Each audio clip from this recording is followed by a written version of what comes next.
Every summer, the headline returns: Wildfires in Greece. But this year's fires are telling three stories at once.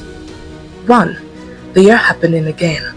2. They are not happening only in Greece. And 3.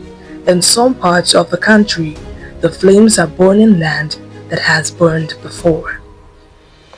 For another summer, Greece is battling widespread wildfires as high temperatures, dry vegetation, and strong winds fuel fast-moving flames.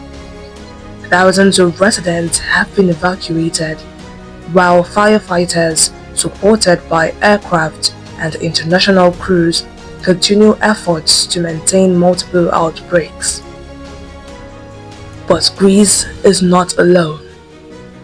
Across southern Europe, countries including Spain, France, and Portugal are also dealing with dangerous fire conditions as intense summer heat increases the risk of wildfires.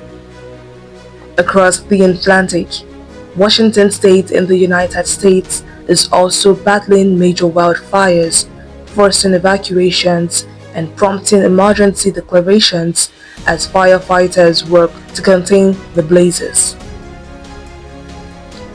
Although these fires are unfolding on different continents, emergency responders are facing similar challenges: extreme heat, dry landscapes, and rapidly changing winds. Back in Greece, satellite analysis has revealed another striking detail.